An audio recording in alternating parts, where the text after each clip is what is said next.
গল্পকথার আসরে আপনাদের সকলকেই স্বাগত। আজ আপনাদের জন্য পুষ্কর ঘোষের লেখা একটি ছোট গল্প, মাংস। দরজার বাইরে দাঁড়িয়ে দাঁড়িয়ে ফুলিকে দেখছিল লতিকা। ফুলের মতো সুন্দর মুখখানা ফুলের। আগে সব সময় মুখে হাসি লেগে থাকতো। অভাবের সংসারে সেই হাসিটুকুই লতিকার বেঁচে থাকার একমাত্র উৎসাহ ছিল। ফুলি আর হাসে না। বড় বড় চোখে চারদিকে তাকায় আর লুকিয়ে পড়তে চায়। কেউ কাছে গেলেই হাত পা গুটিয়ে ভীষণ ভয়ে কুঁকড়ে যায়, হাত পা ছড়ে গোঙায়। শুধু লতিকাকে দেখলে হাত বাড়িয়ে চলে আসতে চায়। হাসপাতালের দরজায় ঠেস দিয়ে দাঁড়িয়ে লতিকা দীর্ঘশ্বাস ফেলল।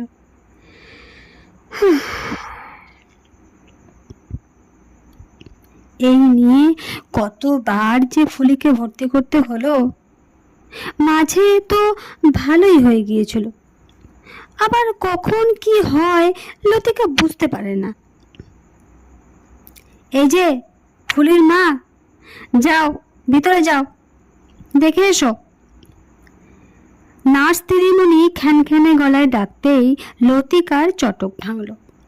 পায়ে পায়ে ফুলির বেডের কাছে এসে দাঁড়ালো। অভাবের সংসারে রান্নার কাজ করে তিল তিল করে জমানো পয়সায় মেয়েকে নিয়ে একটু স্বপ্ন দেখেছিল লতিকা। সেই মেয়ে কেমন পাগল পাগল হয়ে গেছে আজ। সেই দিনের পর থেকেই ধীরে ধীরে কেমন যেন হয়ে গেছে ফুলি। ফুলির মাথায় পরম স্নেহের হাত বুলিয়ে দিল লতিকা। ফুলি চমকে উঠল। এই রকমই হয়, কখনো সেটা কমে, কখনো বাড়ে। লতিকা খাবার এনেছে খাইয়ে দেবে বলে। তার রান্নার হাত ভালো। তার হোটেলে রাজ্যের লোক এসে খেয়ে যাচ্ছে, আর নিজের মেয়েটা খাবেনি। গুচ্ছের আজে বাজে জিনিস খাওয়াবে না ফুলির মা?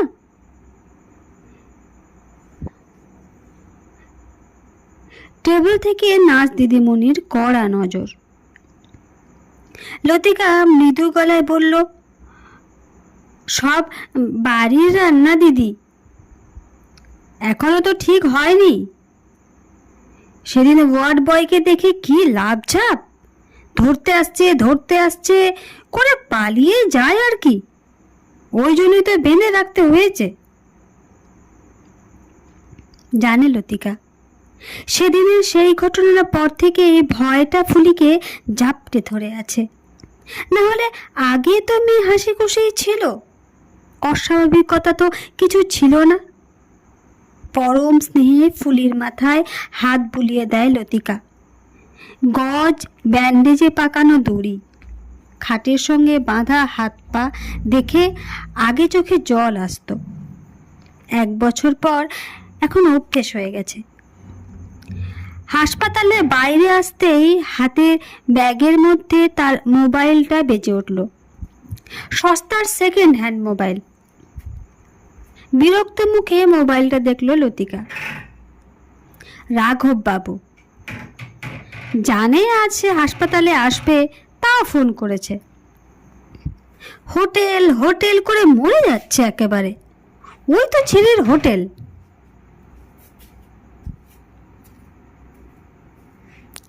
যত মধু মাতালের আড্ডা। তবে একটা বিপদের দিনে পাশে ছিল লোকটা, তাই এই হোটেলের কাজে লতিকা না বলতে পারেনি। আর তার হাতের কষা মাংস, চিলি চিকেনের লোভেই খদ্দেরের আনাগোনা বেশি। লতিকার মাইনেও বেড়েছে। তবুও রাঘববাবুর শয়তানি যায়নি। কবে উপকার করেছিল সেজন্য যেন মাথা কিনে নিয়েছে হারামজাদা। লতিকার মেয়ের কথা ও কি জানে না? জানে।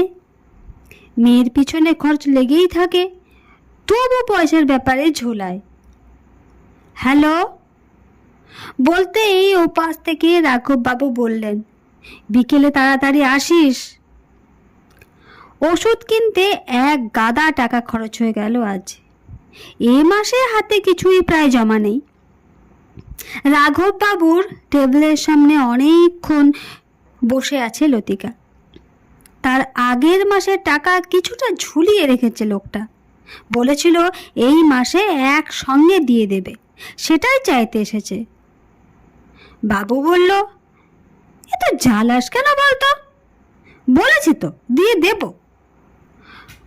আমার তো এখন চাই, ফুলির ওষুধ কিনতে সব শেষ। রাঘববাবু ফোনটা রেখে দেঁতো হেসে বললেন, মেয়েটার পেছনে আর কত খরচা করবি লতি? তা কি করব? ফেলে দেব? আমার মেয়ে, আমাকেই তো দেখতে হবে। ফালতু না বকে টাকাটা দেন। আজ তোকে এমন লাগছে কেন বলতো? সত্যি সেজেছিস যে খুব। লতিকার বুকের ভেতর দপ করে উঠল। এই চাউনি লতিকার চেনা, এই চোখ দিয়ে যেন গিলে খায় ছেলেগুলো।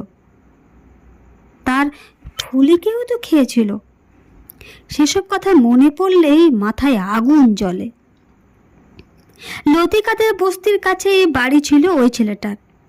নেপলা বলে ডাকতো সবাই পাড়াতে। একদিন স্কুল থেকে দৌড়তে দৌড়তে ফিরেছিল ফুলি। কি হয়েছে রে, হাঁপাচ্ছিস কেন? জানতে চেয়েছিল লতিকা। ফুলি ভয়ে তুতলে যা বলেছিল তা হলো, ওই ন্যাপলা ওকে রোজ স্কুলে যাতায়াতের পথে বিরক্ত করে। লতিকার কপালে ভাঁজ পড়েছিল সেই দিন থেকে। ঘরে মেয়ে থাকা যেন সাক্ষাৎ বিপদ। কিন্তু তাই বা কেন হবে? তার মেয়েটা কি দোষ করেছে? রাগে ফুঁসতে ফুঁসতে লতিকা জিজ্ঞেস করেছিল, তোকে কি করেছে? ফুলি বলেছিল, ডাকে, কথা বলতে চায়। ওরা ভালো নয় মা। ওরা মানে? ওই ন্যাপলার সঙ্গে থাকে কয়েকটা ছেলে, রোজ বাজেভাবে তাকায়, হাসাহাসি করে, বাজে কথা বলে। আমার খুব ভয় করে মা। তোকে কি বলেছে? বলে ওর সঙ্গে বেড়াতে যেতে। আজ হাত ধরে টানছিল মা, আমি আর স্কুলে যাব না। রাস্তায় কেউ কিছু বলেনি? সবাই কি চোখে ঢুলে পড়ে থাকে নাকি? ওরা নাকি পাটের ছেলে, তাই কিছু বলে না। তোদের স্কুলের দিদিমণিরা কিছু বলে নাই? দিদিমণিদের বলেছি মা। দিদিরা বলেছেন স্কুলের মধ্যে তো কিছু করে নাই, স্কুলের বাইরে কোথা কি হচ্ছে ওরা দেখতে পারবেন না। রাগের চোটে লতিকার ইচ্ছে করছিল সব কটার মাথা ভেঙে দিয়ে আসে। গিয়েছিল লতিকা, কোনো কাজ হয়নি। কেউ লতিকার কথা কানেই তোলেনি। যেমন ছেলে তেমনই তার বাড়ির লোক। তারপর একদিন ফুলি স্কুল থেকে ফিরল না। থানা পুলিশ বহু খোঁজাখুঁজি করে ফুলিকে পরের দিন দুপুরে অজ্ঞান অবস্থায় পাওয়া গিয়েছিল অনেকটা দূরে রাস্তার ধারে নয়াঞ্জলিতে। ক্ষত বিক্ষত, নগ্ন, যেন একতলা মাংসপিণ্ড। থানায় কমপ্লেন হয়েছিল। হাসপাতালে ভর্তি অবস্থাতেই ফুলি কোনো রকমে ন্যাপলার নাম বলেছিল। ন্যাপলাকে ধরে নিয়ে গিয়েছিল পুলিশ। কেস কাছারি করবে ভেবেছিল, কিন্তু উকিলদের মার প্যাচ বুঝতে পারেনি লতিকা। তার উপর মেয়েটাকে হাসপাতালে রেখে এসেছে। কোর্ট না হাসপাতাল, কোন দিক সামলাবে লতিকা একা হাতে? এইসব ব্যাপারে কে আসবে তার পাশে?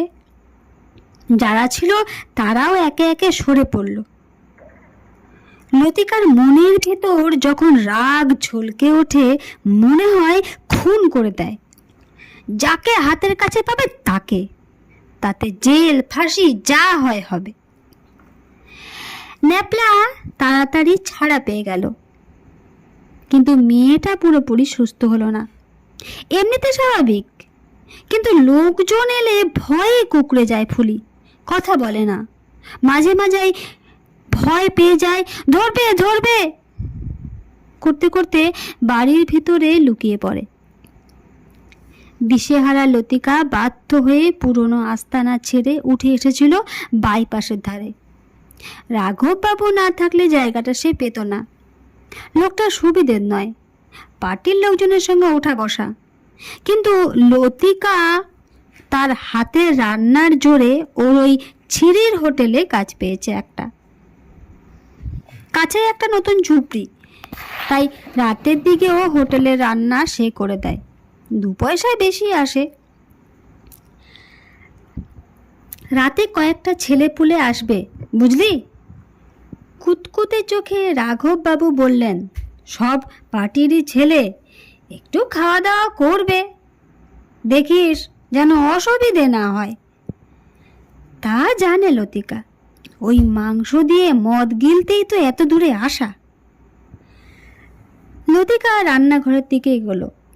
রান্নাঘরে ফ্রিজ খুলে গামলা থেকে কিছুটা মাংস খামচে তুলে নিল। রান্নাঘরের দেওয়ালে যে চৌকোনা খোদলটা আছে তার ভেতর দিয়ে খাবার ঘরটা দেখা যায়। লতিকার সামনে কড়াইয়ে টকবক করে ফুটছে মাংসের ঝোল, তার গরম লাভার মতো ফুটছে তার ভিতরটা। জ্বলন্ত দৃষ্টিতে তাকিয়ে আছে সে খাবার ঘরের দিকে। এক কোণে টেবিলের 4টে মদের বোতল খুলে কিছু পশুর সঙ্গে বসে আছে ন্যাপলা। কর্কশ খ্যাক খ্যাক করে হাসিতে হেলে যাচ্ছে, গড়িয়ে পড়ছে। নর্দমার জলের মতো মুখের ভাষা বেরিয়ে আসছে অনর্গল। হোটেলের বাইরে ওদের বাইকগুলো রাখা, সেটাও কিছুটা নজরে আসছে। লতিকা কড়াইয়ের দিকে চেয়ে রইল। তপ করে জ্বলা গ্যাসের আগুন দাবানলের মতো ছড়িয়ে যাচ্ছে তার ভেতরে। কতজন ছিল সেদিন? এরা সবাই মিলে ছিঁড়ে খেয়েছিল মেয়েটাকে। লতিকা খুলে ফেলল তার ছোট্ট ব্যাগখানা। আজই কিনেছে, প্রায় 1200 টাকার ওষুধ। একটা ট্যাবলেটে সারাদিন ঘুমোয় তার মেয়ে। দ্রুত হাতে ট্যাবলেটগুলো বার করে ফেলল লতিকা। প্রেসক্রিপশন ছাড়া দিতে চায় না, বলে আত্মহত্যা করে নাকি এই দিয়ে। আলাদা আলাদা দোকান থেকে নিতে হয়েছে। দ্রুত হামান দিস্তায় ট্যাবলেটগুলো ভেঙে ফেলে। শরীরের সমস্ত রাগ উজাড় করে দিয়ে পিষে ফেলল নিমিষে। লতিকার হাতে এখন মিহি পাউডার, সে মিশিয়ে দিচ্ছে রান্না হয়ে যাওয়া কড়াইয়ের মাংসে, বোতলের পানীয়তে। মাংসটা ভাগ করে রান্নার বাসন কোসন ভালো করে ঘষে ঘষে ধুয়ে নিল লতিকা। কষা মাংসের গন্ধে ম ম করে উঠেছে রাঘববাবুর হোটেল। থার্মোকলের প্লেটে কষা মাংসের উপর কুচো লঙ্কা ধনেপাতা ছড়িয়ে দিয়েছে লতিকা। টেবিলে সার্ভ করা ছেলেগুলো প্লেটগুলো নিয়ে গেল। বুভুক্ষু জন্তুগুলো বসে আছে জল জলে চোখে, মাংস খাবে বলে। সেদিন একটু বেশি রাতের কথা। হাসপাতালের ইমার্জেন্সিতে ডেড বডি ঢুকছে 2টো। মদ খেয়ে বাইক চালাতে গিয়ে দুর্ঘটনা, স্পট ডেড। পার্টির ছেলে, এলাকার চেনা, যেমন বিষাক্ত তেমনই বজ্জাত। মানসিক রোগীর ওয়ার্ড থেকে ফেরার পথে এক ঝলক দেখল লতিকা।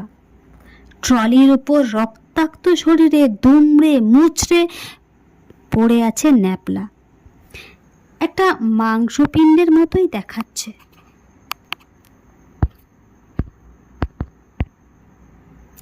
নমস্কার।